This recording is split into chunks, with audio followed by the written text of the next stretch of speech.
शिवाय गुरवे नमः।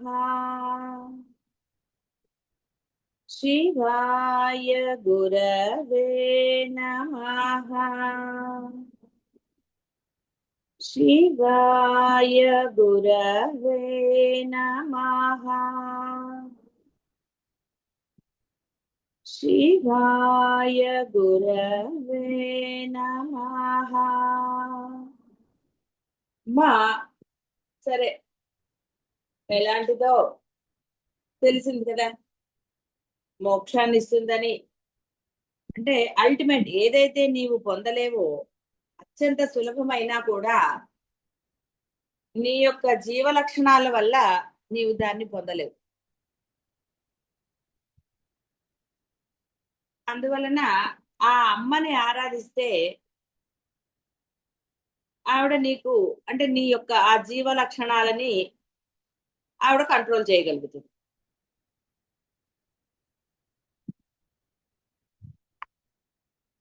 ఈ మానవ జన్మ సార్థకత. ఎందుకంటే ఏ మనిషి అయినా బాధల్లో ఉన్నప్పుడు అంటాడు, ఎందుకు ఇచ్చావయ్యా ఇన్ని కష్టాలు నాకు అంటాడు. కష్టాలు లేకపోతే కష్టాలు లేవనుకుంటాడు. ఇలా రకరకాలు పుర్రెకో బుద్ధి అని మనకి ఉన్నట్టు అన్నిటికీ పరిష్కారంగా ఈ మోక్షం అనేది ఉన్నది. అయితే ఇది అందరికీ తెలుస్తుందా, అందరూ ఆచరించగలుగుతారా అంటే కృష్ణ పరమాత్మ చెప్పినట్టుగా ఇది అందరికీ తెలియబడదు, అందరూ ఆచరించారు. కశ్చిత్ ధీర అన్నాడు ఆయన. కొందరు వింటారు, కొంతమంది ఏదో ప్రయత్నం చేస్తారు, కొంతమంది ఆశ్చర్యంగా ఇలా ఆయన చెప్పాడు. అది ఇప్పుడు అంటే మిమ్మల్ని మీరు ఎవరికి వాళ్ళు చూసుకుంటే కూడా ఆ మాటలు ఎంత నిజమా అబద్ధమో మీకే తెలుస్తాయి. పరమాత్మ అయితే అబద్ధం చెప్పడు కదా పాపం. సరే, ఆ విధంగా మీ ప్రయత్నం అనేది ఎంతవరకో అంతవరకు మీరు చెయ్యాలి. అందుకే ఒక అడుగు నీ వేస్తే మిగతా 9 అడుగులు నేను వేయిస్తారా నీ చేత, ఎక్కడ మధ్యలో ఆగిపోకుండా అని ఆయన మనకి అష్యూరెన్స్ ఇచ్చారు. అందువలన చాలా సులభంగా మనకి చెప్పబడింది ఆవిడ్ని ఆరాధించటం కానీ ఇంకోటి కానీ. ఎక్కడా కూడా ఆరాధనలో ఇలా ఇన్ని నైవేద్యాలు ఇవి అన్ని చెప్పబడలేదు. మీరు ఏదైనా కోరుకుంటూ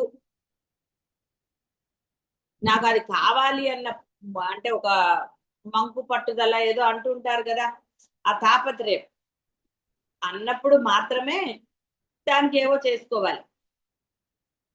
యజ్ఞాలు యాగాలు ఇలాంటివన్నీ కూడా ఆ కోరిక వల్లనే. దానాలు ధర్మాలు పుణ్యం దేనికండి? స్వర్గం పొందడానికి మాత్రమే. కాస్త ఉన్నవాడు పోనీలే వచ్చే జన్మలో ఉన్నత జన్మ అంటాడు. వాడికి తెలియదు ఉన్నత జన్మ అంటే కూడా నిజంగా జీవుడికి ఏం తెలుసండి ఉన్నత జన్మ అంటే. వాడు ఏమనుకుంటాడు, వాడికి తెలిసిన నాలెడ్జ్ లో అద్వైతం తెలియని వాడు, పుణ్యపాపాలు మాత్రమే తెలిసిన వాడు ఉన్నత జన్మ అంటే ఇంకొంచెం బాగా డబ్బున్న కుటుంబంలో పుట్టడం అనుకుంటాడు. ఇప్పుడు అనుభవించే ఈ కష్టాలు ఏమీ లేకుండా ఉండటం అనే అనుకుంటాడు సాధారణ జీవుడు అనేవాడు. దానికన్నా ఉన్నత స్థితి, పెద్ద బిల్డింగు, ఇలా ఏవో వాడి ఇది. కానీ నిజమైన ఉన్నత జన్మ అంటే మానవ జన్మలోనే తరించే అవకాశం అని తెలిసిన వాడు దాన్ని ఆచరించడానికి తాపత్రయపడు వాడికి ఉన్నత జన్మ అంటే అర్థం ఏంటి? ఉన్నత జన్మ అంటే ఈ దేహం నశించాక మరలా ఇంకో దేహంతో పొందేది కానే కాదు. ఈ దేహం ఉన్నప్పుడే నువ్వు ఆ ఉన్నత జన్మని పొందవచ్చు. మనకి చూడండి, టికెట్స్ అప్గ్రేడ్ అవుతూ ఉంటాయి. రైళ్లలో, ఫ్లైట్స్ లో మీ టికెట్ అప్గ్రేడ్ అవుతుంది. ఆ విధంగా ఈ జన్మని అంటే ఇప్పుడు అనుభవిస్తూనే ఇక్కడ అప్గ్రేడ్ అవ్వటం. ఈ బాధలు ఎందుకంటే ఇప్పుడు కొంత మీకు అందరికీ అనుభవమే ఉంది. అంటే మామూలుగా కూడా కొంత జీవుడు కానివ్వండి, కొంతమంది జీవులు వయసు వస్తున్న కొద్దీ కొన్ని తాపత్రయాలను వదిలేసుకుంటారు. అనుభవమా ఇంకోటి ఏదైనా కానివ్వండి. కొన్నిటి యందు వాడికి ఆ యావగేషన్ అనండి, లేకపోతే వీవరింగ్ అనండి, ఏదో మీ భాషలో ఏం చెప్పుకున్నా సరే, వాటన్నిటి నుంచి వాడు విడిగా వచ్చేస్తుంటాడు. ఇది పట్టించుకోకుండా తయారవుతాడు. ఏదైతే అది అవుతుందిలే అలా. అన్నిట్లో పోదు, కొన్నిట్లో ఉంటుంది, కొన్నిట్లో పోతుంది.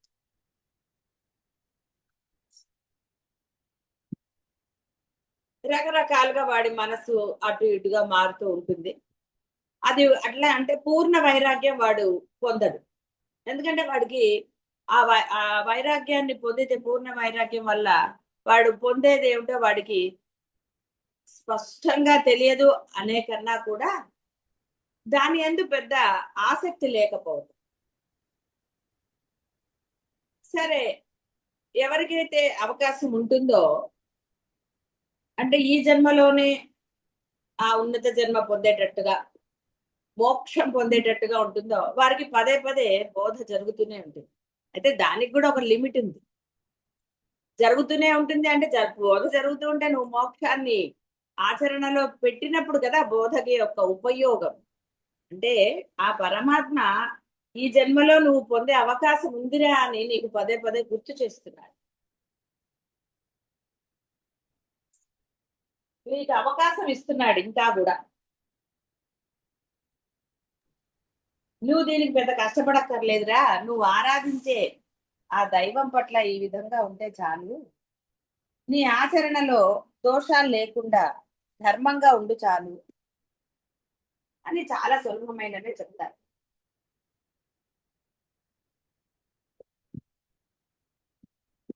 ఆ విధంగా ఎవరైతే ఉంటారో వాళ్ళకి వాళ్ళు ఆరాధించే దైవం ఏదైనా సరే అయ్యో గదా ఆవిడ ప్రసాదిస్తుంది.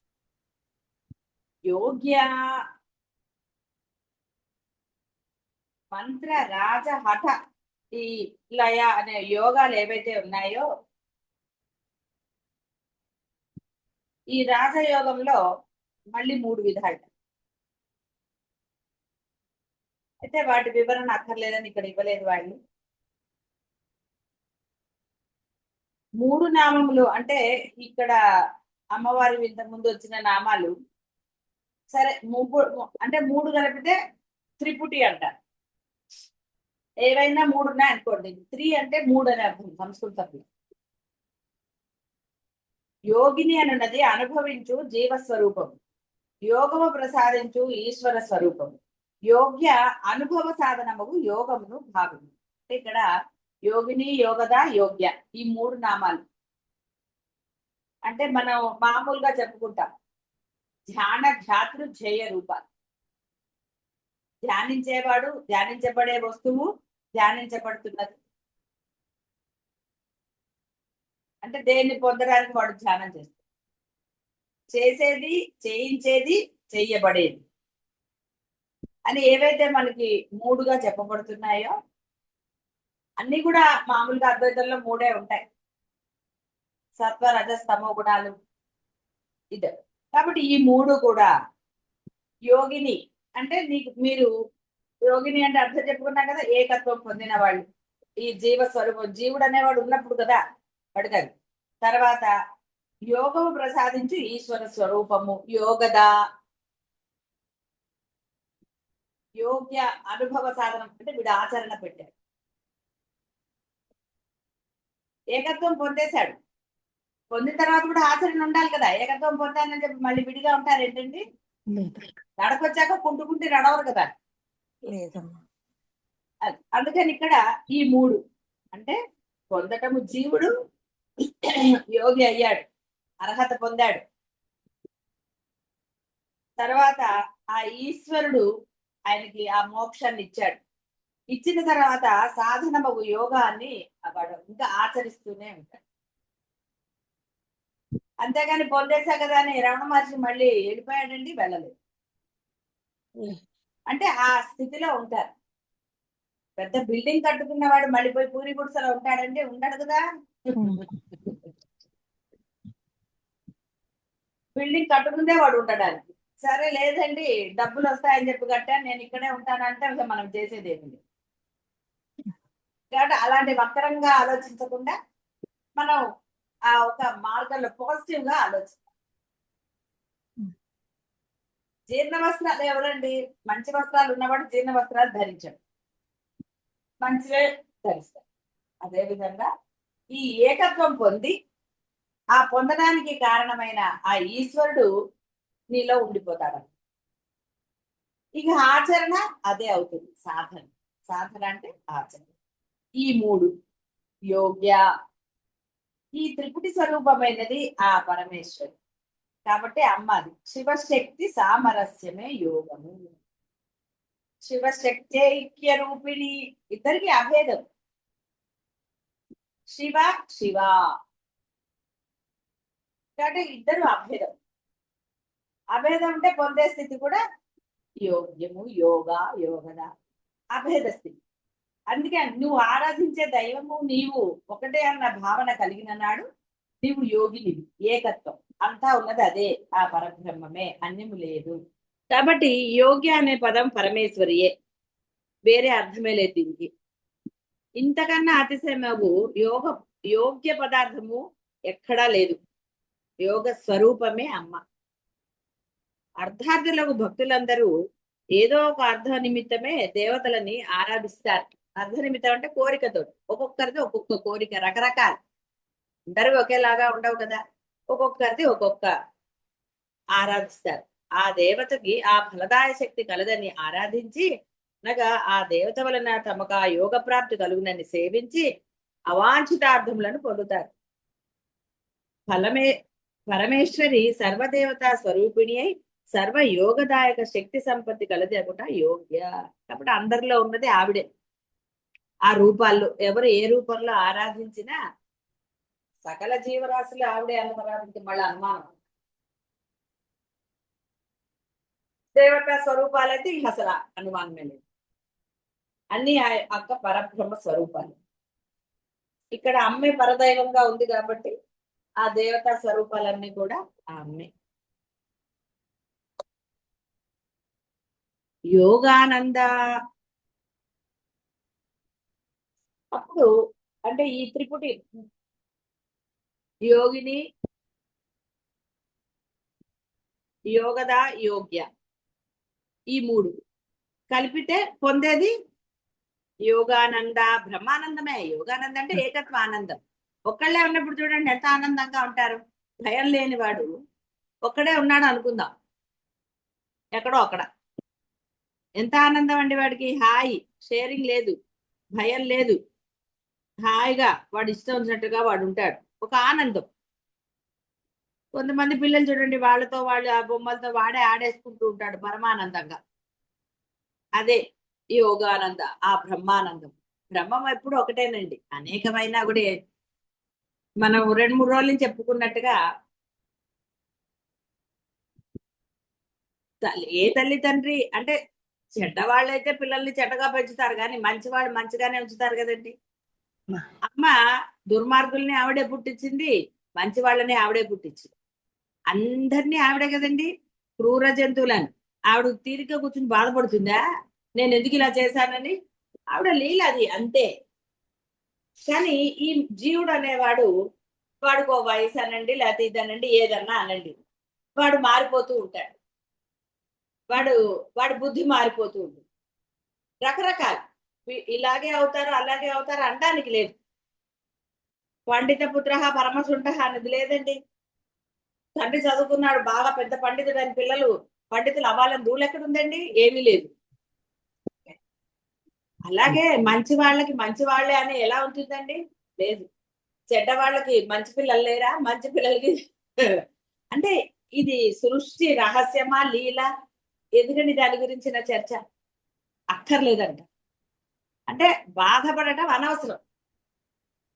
వారి బుద్ధి అనుసారని అనండి వాడు.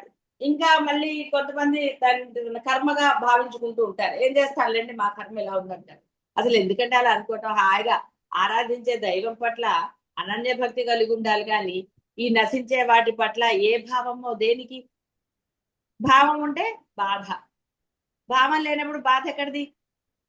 భావము లేదు, బాధ లేదు, ఆనందంగా ఉండొచ్చు. కాబట్టి ఇక్కడ యోగానంద భావం ఉన్నవాడికి యోగానంద బ్రహ్మానందం కలగదు కాక కలగదు. ఎలా కలుగుతుందండి? ఏదో ఒకటి ఉందనుకోండి, అది అడ్డమే కదా ఆనందానికి. ఇప్పుడు మీరు ఒక ఫంక్షన్ ఏదో చేస్తున్నారు అనుకుందాం, ఒక ఆనందదే.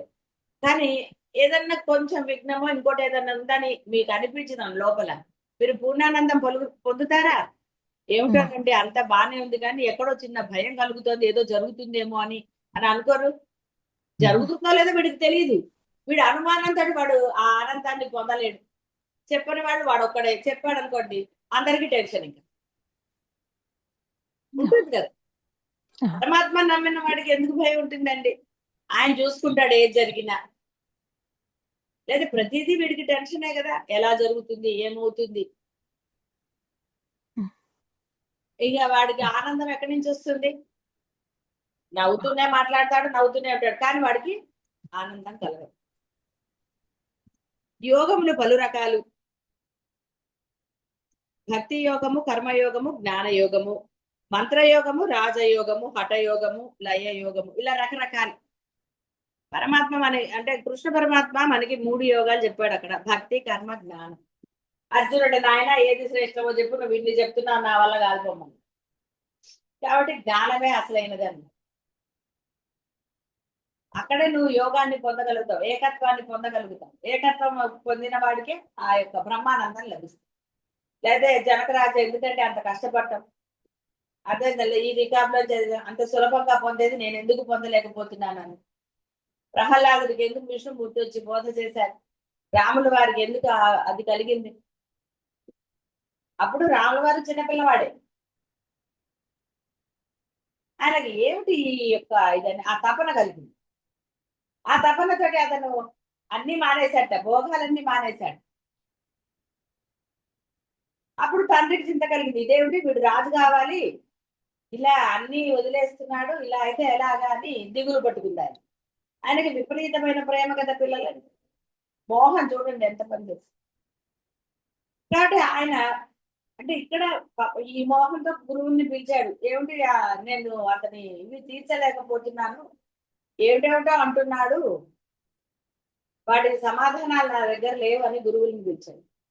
కాస్త మీరైనా అతనికి నచ్చ చెప్పండి, ఎందుకంటే అతన్ని రాజుగా పట్టాభిషేకం చేయాలని నేను అనుకుంటుంటే ఈ విధంగా, అందుకని కదా పంపించాడు, ప్రజల గురించి తెలుసుకోవాలని. ఇదేమిటి ఇలా అయిందప్పుడు. సరే, వశిష్ఠ రామాయణం అందరూ విన్నారు కాబట్టి, ఆ వశిష్ఠ రామాయణం విన్నాక అంటే అద్వైతం బ్రహ్మం తెలిసాక అతను నిశ్చితిలో ఉండిపోయాడు, హాయిగా ఉన్నాడు. ఈ వ్యవహారం రాజుగా పట్టాభిషేకం జరిగి అంటే ఒక ఉన్నత స్థాయి, ఒక బ్రహ్మాండమైన పదవి లభిస్తోంది. ఆ లభించక ముందరే ఇంకోటి జరిగి అరణ్యాలకు వెళ్ళవలసి వచ్చింది. కానీ ఎక్కడా అతను సిద్ధపడలేదు, అతనిలో ఆవేశం రాలేదు, ఏదీ రాలేదు. ఇది స్వీకరించాడు, అది స్వీకరించాడు. ఇది ఎంత ఆనందంగా స్వీకరించాడు, అరణ్యవాసాన్ని కూడా అంత ఆనందంగానే స్వీకరించాడు. సరే అన్నాడు అంతే తప్ప నువ్వు మాటిస్తే నేనెందుకు చేయాలని కానీ ఇంకోటని కానీ ఏ మారు మాట్లాడు. మీరు సినిమాలో చూస్తే చూడండి, భావ ప్రకటన ఏమి ఉండదు రాముల వారిలో. అలా ఎక్కడ అతనికి ఆవేశం వల్ల లక్ష్మణుడికి వచ్చి, మరి లక్ష్మణుడు కూడా విన్నాడు అద్వైతం. అందుకే జీవ బ్రహ్మైక్యం అన్నప్పుడు రామలక్ష్మణులు మామూలుగా కొత్త, ఇక్కడ మనకి ఎక్కడ మీకు చెప్పబడలేదు కానీ మామూలుగా అది కూడా చెప్తూ ఉంటారు. జీవుడు లక్ష్మణుడు, బ్రహ్మం రాముడు అని. అందుకని రాముల వారు ఏది వచ్చినా సరే స్థిమితంగా స్థిరంగా ఆలోచించగలిగాడు. లక్ష్మణుడు కూడా అద్వైతం విన్నా ఆ జీవ లక్షణం పోలేదు, లక్ష్మణుడికి ఆవేశం వచ్చింది. అరణ్యవాసంలో కూడా లక్ష్మణుడికి ఆవేశం వస్తూ, ఇలా రకరకాలుగా అంటే ఈ జీవ లక్షణాన్ని చూపిస్తూ ఉంటారు. రామలక్ష్మణుల్ని ఉదాహరణగా చెప్తారు కొంచెం. రాముడు ఇద్దరు విన్నారు, సందేహం లేదు. నలుగురి గురించి చెప్పట్లేదు, ఎందుకంటే మామూలుగా రామలక్ష్మణులు మనకు చెప్తూ ఉంటారు కాబట్టి. కానీ లక్ష్మణుడిలో అది జరగలేదు, రాముల వారిలో జరిగింది. అందుకని మనం మళ్ళీ తీసుకోవాలన్న అర్జునుడు ఆ స్వామితోటే ఉన్నాడు చిన్నప్పటి నుంచి, మరి వచ్చాయా అంటే చూడు. కానీ ఇక్కడ ఆ జీవ లక్షణం నుంచి ఆ బ్రహ్మత్వం యోగానందం పొందాలి అంటే నీకు ఏదైతే చెప్పబడిందో సాధన ఆచరణ అది నువ్వు పెట్టి తీరాలి. అది ఒక్కటే నువ్వు చేయాలి, వేరే అక్కర్లేదు, అసలు నామస్మరణ కూడా అక్కర్లేదు. నువ్వు ధర్మంగా ఉండటం ఆచరణలో పెట్టు, అంత అడిగా పెట్టుకో. మనసులో ఏ భావన లేకుండా ఎవరి పట్ల నీ పట్ల నీకు కూడా ఉండరా. కొంతమంది చాలా గొప్పగా ఉంటారు, నేను ఇంతేనండి, నాకు అయ్యో నేనేం చేయగలనండి. అది కూడా చాలదు. నిన్ను నువ్వు అంటే పరమాత్మని తిట్టినట్టు, నీలో ఉన్నది ఆ పరబ్రహ్మం కదా. మరి ఆయన తిట్టే హక్కు నీకెక్కడిది? నీ బుద్ధిని వక్రంగా పెట్టుకుని అయ్యో నేను ఇంతేనండి అది ఇది కొంతమంది అంటే తమని తాము తక్కువగా చేసుకుని మాట్లాడుతుంది. ఆవశ్యకత లేనే లేదు అసలు. నిన్ను ఎందుకు తక్కువ చేసావు? ఎవరున్నమన్నారు అలాగా? ఏ మామూలుగా ఉండలేదా? ఎందుకంటే అదో అంటే అదో బుద్ధివాడు, ఆ సింపతి గెయిన్ అలా అనుకుంటూ ఉంటారు. ఏవో కష్టాలు వాడికి ఏం ఉండవు, అయినా సరే ఏవో కష్టాలు ఉన్నాయంటాడు, లేకపోతే ఇంకోటి అంటాడు, ఏదో ఎప్పుడు చూసినా సంథింగ్ అట్లా. వాడికి బాధపడటం ఇష్టం, ఏదో ఒకటి. అన్ని బాగున్నాయండి, ఏ బాధ లేదు, అయినా సరే ఏదో బాధ ఉందండి. కాబట్టి ఇక్కడ ఈ యోగానందం పొందాలి అంటే చిత్తవృత్తి నిరోధమే యోగము. లోపల ఖాళీ అని చెప్పాను కదా, అసలు లేనే లేదు, లేని దాన్ని ఉంచుకుని ఆ చిత్తవృత్తి నిరోధమే యోగము. ఆ యోగం సాధిస్తే మీరు యోగానందం బ్రహ్మానందం పొందుతారు. అందుకే మనకి పిల్లల్ని ఎందుకు ఆ 3 నెలల వరకు నిజంగా ఆ పసిబాలుడు అంటే వాడికి అప్పుడు వేరే ఏముండదు, వీళ్ళు వాళ్ళు అని ఏం లేదు. ఆ తర్వాత నుంచి నెమ్మదిగా వాడికి బాహ్య ప్రపంచం పరిచయం అవుతూ గుర్తిస్తూ ఉంటాడు వాడు. ఎప్పుడైతే ఈ బాహ్య ప్రపంచాన్ని గుర్తించాడో వాడిలో ఇక మొదలవుతాయి కొత్త అని, లేకపోతే ఇంకోటని, భయపడటమని, ఇంకోటని, ఇలా ఏమిటో రకరకాలుగా జరుగుతుంటాయి. ఒక్కొక్కరికి ఒక్కొక్క విధంగా, అందరికి ఒక రకంగా ఉండదు. అంటే ఇక బాహ్య ప్రపంచాన్ని ఎప్పుడైతే గుర్తించాడు అప్పటి వరకు వాడు పరమానందంగా ఉంటాడు. ఇక్కడ చెప్పేది అదే. రే నీకు గుర్తిస్తావు, ఎందుకంటే ఇప్పుడు నువ్వు పెద్ద అయ్యావు కాబట్టి నీకు ప్రపంచం తెలుసు. కానీ ఆ ప్రపంచం ఏంటో అర్థమైన తర్వాత కూడా ఎందుకు రియాక్ట్ అంటే ఆ రియాక్షన్ ఎందుకు వస్తుంది నీలో, ఇది ఇంతే అని తెలుసు, అయినా కూడా నువ్వు రియాక్ట్ అయిపోయి దానికి నానా ఇది. అంటే ఆ పసిపిల్లవాడిలాగా నువ్వు ఉండలేవా అంటే ఉండగలవు, నువ్వు అనుకుంటే ఉండవు. ఉదాహరణకు చెప్తారు వాడు ఎలా ఉన్నాడు అంతే తప్ప మరీ బాగుందండి ఆ ఉదాహరణ ఎలా కుదురుతుంది నాకు అంటే, తాడును చూసి బామ అనుకున్నప్పుడు మరి అన్ని నువ్వు అనుకుందే తర్వాత నమ్మేసేయలేదు. ఇది ఒక ఉదాహరణగా అంటే వాడిలాగా హాయిగా ఉండరా, ఉండగలిగే కెపాసిటీ కానీ శక్తిగా నీకు లేదని నువ్వు అనుకోవడానికి లేదు. ఎందుకంటే చాలా సందర్భాల్లో నువ్వు అలా ఉన్నావు, ఏది పట్టించుకోకుండా. నిన్నే మొన్న చెప్పుకున్నాను కదా, కేవలం నువ్వు అనుకోవాలంటే చిత్త వృత్తి నిరోధము. అందులో వృత్తి అంటే అర్థం మీ వ్యవహారం, మీ ఆలోచనలు, భావనలు, మీ యొక్క ఇవి అన్ని ఏవైతే అంటే నామరూపాలతో ఏదైతే వ్యవహారం జరుపుతున్నారో ఆ చెత్త అంతా లోపల పెట్టుకు, ఆ నిరోధమే యోగము. ఎప్పుడైతే అవి లోపల ఏది లేకుండా ఉంటాయో అప్పుడు మీరు ఆనందాన్ని పొందగలుగుతారు.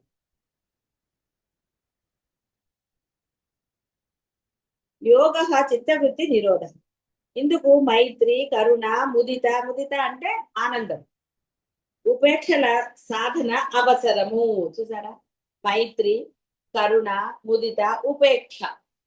ఉపేక్ష అంటే కూడా అర్థం మీకు తెలిసిందే, అన్నిటిని ఉపేక్షించటమే. కేవలం సాధన మాత్రం ఉపేక్షించడం. హాయిగా మైత్రి, అందరితోటి చక్కగా ఉండండి. సామరస్యం ఎందుకు ఉండలేనండి, ఉండాలి అని మీరు అనుకుంటే ఉండగలుగుతారు. అవసరమైనప్పుడు బాసు పరమ దుర్మార్గుడే అనుకోండి, ఆప్షన్ ఉంటే ఉద్యోగం మానేసి వేరే దగ్గర, ఆప్షన్ లేదనుకోండి నోరు మూసుకుని ఉండరు. కరుణ, ముదిత, ఉపేక్ష, ఆనందంగా ఇవన్నీ కేవలం మీరు ఇష్టపడితే మీరు ఆచరించాలి. ఇష్టం లేనప్పుడే నానా గోలం. చెప్తున్నా కదా, బంధాల పట్ల భావాలు ఎలా మారుతున్నాయి. ఒకప్పుడు ఇష్టమైన బంధము ఇంకోసారి ఇష్టపడుతోందా, వాటి పట్ల ద్వేషం. కొన్ని ద్వేషం ఉందని చెప్పేసి తర్వాత ప్రేమ కలగట్లేదా? మళ్ళీ ప్రేమ కలుగు. అంటే ఎలాగా అటు ఇటు చంచలం. అందుకని అలర చంచలమైన ఆత్మలందుండు అని చెప్పేసి ఆయన అన్నారు. అందుకని ఇక్కడ ఈ భావనలను, ఇవి పెద్ద కష్టం ఏంటండి? ప్రేమతో ఉండటం కానీ, ఇవన్నీ ఒకటే భావాలు. మైత్రి అన్న, కరుణ అన్న, ముదితం అన్న, ఉపేక్ష అన్న. మీ అంటే మీ బంధాల పట్ల మీరు ఉపేక్ష భావంతో లేరా? మీ బంధాలు మిమ్మల్ని భయంకరంగా తిట్టినా చేసినా మళ్ళీ వాళ్ళని క్షమించి వాళ్ళతో మంచిగా ఉండట్లేదా? కాబట్టి మీకు అభ్యాసం లేనిది ఏమీ చెప్పబడలేదు అద్వైతం. ఏ బంధం పట్ల, అందుకనే ఏ బంధం అని నేను పర్టికులర్ గా చెప్పటం లేదు. ఒక్కొక్కరిది రకరకాల అనుభవం. అందరికీ ఒకే బంధంతో తలకాయ నొప్పులు లేవు. ఒక్కొక్కళ్ళకి ఒక్కొక్క బంధంతో ఉన్నాయి. అది మీరు ఒక్కసారి ఆలోచించుకుంటే చాలు. పెద్ద దాని మీద టైం వేస్ట్ చేయకండి. మీ బంధాల పట్ల మీకు అంటే మీ జీవితకాలం అసలు ఒక 10 ఏళ్ళు తీసుకున్నా చాలు. మీరు చిన్నప్పుడు తీసుకున్న పోనీ 25 ఏళ్ల తర్వాత నుంచి తీసుకున్నా మీకు అర్థం. అన్ని బంధాల పట్ల అన్ని సమయాల్లో మీరు ఒకే భావంతో మీరు ఉన్నారా? అవతల వాళ్ళ సంగతి మీరు ఆలోచించకండి, మీ సంగతి ఆలోచించండి. మీ మనసు అలాగే ఉందా? మీ భావం మారకుండా ఉందా? కాబట్టి ఇక్కడ ఇవన్నీ మీకు అభ్యాసమైనవే. అయినా కూడా ఆప్షన్ లేనప్పుడు మీరు వాళ్ళతో మంచిగానే ఉన్నారు. మైత్రి, కరుణ, ఈ ఆనందం. ఆనందం అనే యాక్షన్ కూడా చేసే ఉంటారు కదండి. కాబట్టి ఇవేవి మీకు అభ్యాసం లేదో, మీకు చేత కానిదో అలా ఏమి లేవు. అదే చెప్పారు. కాబట్టి ఇవి అవసరం. బాహ్య ఇంద్రియ నిగ్రహకరములు అగు అంటే ఆ ఇంద్రియాలను నిగ్రహించడానికి యమ, నియమ, ఆసన, ప్రాణాయామ, ప్రత్యాహారములను అంతరింద్రియ నిగ్రహములకు ధారణ, ధ్యాన, సమాధుల సాధన అవసరము. ఇవన్నీ మీకు చెప్పినవే ఇంతకుముందు. కాబట్టి ఇక్కడ ఈ ఆసన, ప్రాణాయామ, ఈ బాహ్య ఇంద్రియాలను నిగ్రహించడం యమ నియమాలు పెట్టుకోవాలి కదండి. ఒక నియమం, ఒక ఏదన్నా ఒంట్లో బాగాలేదనుకోండి, సమయానికి ఆ మందు వేసుకునే నియమం ఉండాలి కదా. తగ్గాలి అంటే నియమం లేకపోతే ఎలా తగ్గుతుంది? ఆహార నియమాలు పాటించాలి. ఏవో ఉంటాయి మీకు వచ్చిన దాన్ని బట్టి. మీరు మరి ఒక దేవత ఆరాధన ఏదైనా కోరిక ఉందనుకోండి, నియమనిష్టలతో పొద్దున్నే లేచి పూజలు చేసుకుంటారు కదా. నోములు, వ్రతాలు ఎందుకు చేస్తారండి? ఇట్లా చేస్తేనే అది పొందుతారు కాబట్టి చేస్తారు. అందుకే వాటిల్లో ఉంటుంది. 16 ఫలాల నోములు చూడండి. రాజుగారి భార్య అహంకారంతో ఏదో అన్ని పాడైపోయిన పళ్ళు ఇచ్చింది. మంత్రి గారి భార్య ఏరి మంచి పళ్ళు దానం చేసి, అందుకని ఇవిడికి మంచి పిల్లలు పుట్టారు. ఆవిడ అడిగింది అప్పుడు రాజు, ఇదేమంటే ఇద్దరం ఒకటే నోము చేశాం కదా, నీకెందుకు మంచి పిల్లలు పుట్టారంటే అప్పుడు ఆవిడ చెప్పింది, నేను మంచి మంచి పళ్ళు ఏరి అవి మాత్రమే దానం చేశాను, అంటే ఆ యొక్క వ్రతంలో చేశాను అందరికి, మీరు అవి చూసుకోకుండా అన్ని ఇచ్చారు కాబట్టి అలా. అంటే ఎంత చిన్న విషయమే. అంటే అర్థం ఏంటి? నీవు ఒకరికి ఇచ్చేటప్పుడు ఏదైనా సరే యోగ్యమైనవే ఇవ్వాలి. అప్పుడు నువ్వు యోగ్యమైనవి పొందుతావు. యోగ్యం అంటే మంచిది. ఇక నేను ఎన్నోసార్లు చెప్పుకున్నాను, పని వారికి ఇచ్చినా కూడా పాడైపోయిందో నీకు అక్కర్లేదని చెప్పి ఇవ్వు. ఇగో ఇది ఇలా నీకు కావాలంటే తీసుకురా తాగుతా. ఇంటికి వచ్చారు. అందుకే ఈ యొక్క నోములు, వ్రతాలు ఏవేవో రకరకాల బోర్డు నోములు చేసుకుంటూ ఉంటారు కొంతమంది. అక్కడ నువ్వు ఆ నోవు చేస్తున్నావంటే నియమనిష్టలు ఉండాలి నీకు. అంటే నువ్వు యోగ్యమైనవే ఇవ్వు, అంటే అవతల వాడికి అది పనికి రావాలి. నేనైతే ఏం చేయలేదు. నువ్వు చేస్తే కనుక ఆ శ్రేష్టమైన పళ్ళు ఇవ్వండి.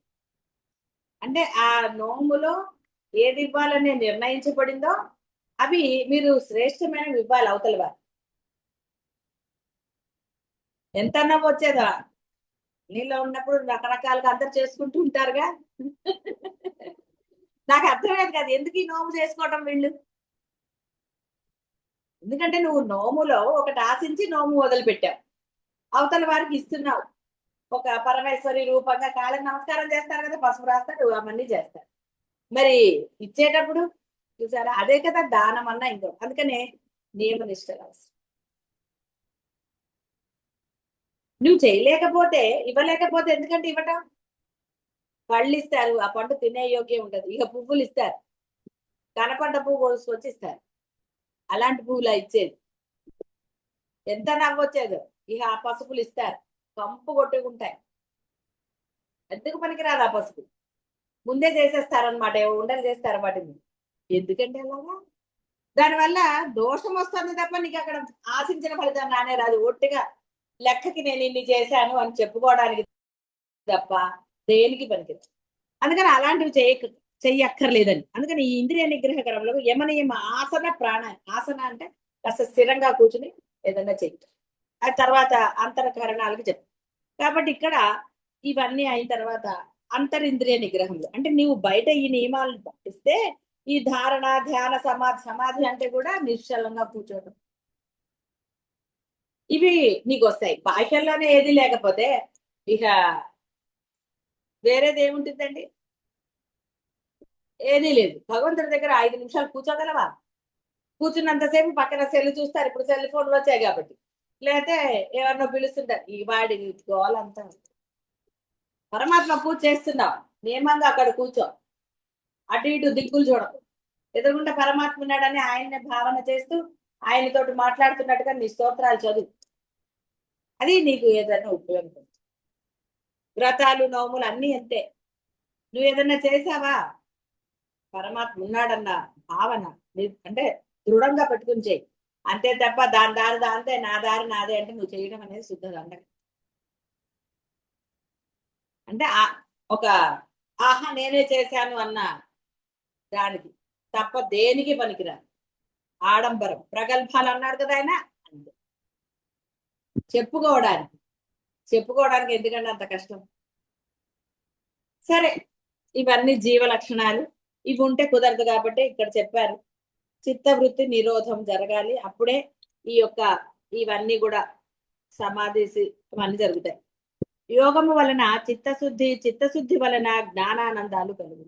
చిత్తశుద్ధి కలగాలి అంటే, చిత్తశుద్ధి అంటే అదే లోపల ఏ భావం లేకుండా ఉండటం ఎవరి పట్ల కూడా. ఇక్కడ కేవలం మీ బంధాల పట్లే కాదండి, సర్వ జీవరాశుల పట్ల అంటారు. ఏ జీవరాశి పట్ల మనకి ఎటువంటి జుగుప్సాకరమైన వేరే భావనలు ఉండరాదు. వాటిని నువ్వు పెంచుకోక్కర్లేదు, వాటి దగ్గరికి నువ్వు వెళ్ళక్కర్లేదు, కానీ నీకు దాని యందు వేరు భావం ఉండరాదు. పాముకు భయపడు, నష్టమేం లేదు, దూరంగా ఉండు, పర్వాలేదు. అంతేగాని వాటిని నిరసించటము అంటే వాటి చిచిచి అని అంటారు కొంతమంది, అలా దానిని అనడానికి లేదండి. నీకెందుకండి, అవి ఎక్కడో ఉంటాయి, నీకెందుకు గోల వాటికి, వాటిని అలా ఇచ్చేయడాల్సిన అవసరం ఏముంది? ఎందుకంటే వాటిల్లో ఉన్నది కూడా పరబ్రహ్మ స్వరూపం నీకు తెలిసింది. తెలియనప్పుడు ఏదో చేసావండి, దాని గురించి అమ్మవారు ఎప్పుడు మాట్లాడలేదు. ఎక్కడన్నా అద్వైతంలో కానీ మన యొక్క ఇప్పుడు ఆ అమ్మ దాంట్లో కానీ ఎక్కడన్నా వచ్చిందా ఇలా? ఎప్పుడు రాదు. ఉన్నతులు ఎప్పుడు అలా చెప్పరు, జ్ఞానం ఎప్పుడు అలా చెప్పరు. రమణ మహర్షి ఇవి చదివిన వాళ్ళకైతే తెలుసు, ఆయన దగ్గర అన్ని ఉన్నాయి, పాము వచ్చేది అవి వచ్చేది, సరే. కాబట్టి ఇక్కడ ఆ చిత్తశుద్ధి వలన జ్ఞానానందం కలుగుతుంది. చిత్తశుద్ధి ఉన్నప్పుడే కదండి ఆనందం. ఎవరు వచ్చినా సరే ముందు ఫ్లాష్ బ్యాక్లు రావు. మీకు ఎవరన్నా వస్తున్నారన్నా ఎవరన్నా ఉన్నారన్నా ఫస్ట్ లోపలన్నీ ఒక చరిత్ర ఏర్పడిపోతుంది కదా. అది లేనప్పుడు ఎవరు వచ్చినా సంతోషంగానే ఉంటుంది, ఆనందంగానే ఉంటుంది. మనస్సుతో సహా సకల ఇంద్రియములు వృత్తిరహితములై ఉండి బుద్ధి మాత్రము జాగ్రత్తమైన అంటే జాగ్రత్తమైన అంటే పని చేస్తుంటే ఆ ఆనందం కలుగుతుంది. బుద్ధి మాత్రము అంటే అర్థము, ఇక్కడ బుద్ధి అనగానే మళ్ళీ మనం వేరేగా తీసుకోగలం. మామూలుగా మనం బుద్ధి అనగానే నెగటివ్ థాట్ లోకి వెళ్ళిపోతాం. ఆనందం అంటే మీకు బుద్ధి అనేది మీ యొక్క ఆచరణ. వాడి బుద్ధి అంతేలేండి అంటారు కదా వాడు చేసే పనులకి. కాబట్టి నీలో అంటే నీ మాట, నీ ఆచరణ అన్ని సామరస్యంగా ప్రేమగా, అది జాగ్రత్త, బుద్ధి జాగ్రత్త, ఆనందం కలుగుతుంది. ఇట్టి స్థితినే తురీయ స్థితి అంటారు. మనస్సుతో సహా సకల ఇంద్రియములు వృత్తిరహితములై, చూసారా, సకల ఇంద్రియములు వృత్తిరహితం అంటే అన్ని వింటాయి, విన్నదానికి రియాక్షన్ లేదు. ఏది లేదండి. మాట కూడా పెళుసుగా ఇలాంటివన్నీ ఇంద్రియాలు. మాట సామరస్యంగా ప్రేమగా ఇందాక మైత్రి కరుణ అన్నారు కదా, అదే విధంగా వస్తే అది అసలైనది. అంటే ఆ పరబ్రహ్మం యొక్క, ఎందుకంటే ఆయనకి రూపం లేదు కాబట్టి ఇక్కడ వాక్కు అనే ఈ యొక్క ఇంద్రియానికి చెప్పడం. సకల ఇంద్రియములు వృత్తిరహితములై బుద్ధి మాత్రమే, అంటే నీలో ఇంకా జీవం ఉంది కదా, అదే బుద్ధి. నీ వ్యవహారం ఎలా ఉంది? నీ వ్యవహారం ఆ యొక్క పరబ్రహ్మ వ్యవహారం లాగా ఉంటే నీకు ఆనందం. అయితే ఆనందం ఎలా ఉంటుందండి? మనసులో కోపం ఉన్నవాడు ఆనందంగా ఉండగలడా? ఒకళ్ళని బాగా తిట్టి వాడు మళ్ళీ వెంటనే ఆనందంగా ఉండగలడా? అంటే అనవసరంగా తిట్టి, వాడు ఏం తప్పు లేదు, వీడు అహంకారంతో యూగో ప్రాబ్లం తోటో తిట్టాడు, లేదా వాళ్ళ వ్యవహారం, వీళ్ళకి ఎందుకండి హాయిగా ఉండొచ్చు. ఉండే కెపాసిటీ మీ అందరికి ఉంది. అందుకని బేసిక్ గా ఎవరు చెడ్డవాళ్ళు కాదు, ఎందుకంటే బేసిక్ గా అందరూ అమ్మ స్వరూపాలే. వాళ్ళ వ్యవహారం అలా ఉంటుంది, చెప్పుకోవచ్చు, నష్టం లేదు. ఎందుకు చెప్పటము అంటే మీరు ఆ విధంగా ఉండకండి. జీవితంలో ఎన్నో రకాల అనుభవాలు ఉంటాయి, వాటికి నువ్వు రెస్పాండ్ అవ్వక్కర్లా. అయ్యో ఇదేమిటి అదేమిటి అనుకోక్కర్లా, అది అంతే. ఇదంతా ఆ పరబ్రహ్మం యొక్క లీల. ఆయన ఇష్టం ఉన్నట్టు రాస్తారు. నువ్వెందుకు? నీ పరమాత్మ తెలిసిన తర్వాత నువ్వు రమణ వారు చెప్పినట్టు సుమ్మయ్యురు. కాబట్టి ఆ తురియ స్థితి పొందాలి. నిద్ర యందు మనస్సుతో కూడా బుద్ధియు ముఖ్య ప్రాణమున లయించుండుగాన ఆనందము ప్రత్యక్షంగా గ్రహించబడలేదు. జాగ్రత్త అవస్థకును సుషుప్తి అవస్థకును మధ్య దశయగు సంధికాలము తురియ అవస్థ రూపము. అంటే ఈ స్వప్నం ఉంటుంది చూడండి. సరే, అయితే ఈ యోగానందం మళ్ళీ రేపు చెప్పుకుందాము. ఇంకా ఉంది యోగానందం. అంటే ఆ బ్రహ్మానందం కదండి పాప, ఆనందం అంత తొందరగా అయిపోతేలాగా, ఆనందాన్ని పొందాలి. కాబట్టి ఇక్కడ మీ యొక్క బుద్ధి అంటే ఇక్కడ మీరు వ్యవహరించే తీరు కాదు, అది బాగా గుర్తుపెట్టుకోండి. బుద్ధి అంటే అసలైన, అంటే ఈ బాహ్య ఇంద్రియములతో చేసేది కాక మనస్సు పరబ్రహ్మం, ఆ మనస్సుతో చేసేది మనస్సే బుద్ధి. నీ వ్యవహారం మైత్రి కరుణ, ఇంత చెప్పారు కదా, మురితావి, ఈ విధంగా ఉండాలి. ఎప్పుడైతే ఆ లోపలవన్నీ వృత్తిరహితాలు అయ్యాయో అప్పుడు నీలో ఏ భావం ఉండదు, కాబట్టి నువ్వు చక్కగానే వ్యవహరిస్తావు. పిల్లవాడు చూడండి, వాడు వీళ్ళు మన వాళ్ళు కాదంటే వాడికి కొత్త అంటాం మనం, అప్పుడు కదండి వాడు ఏడుస్తాడు.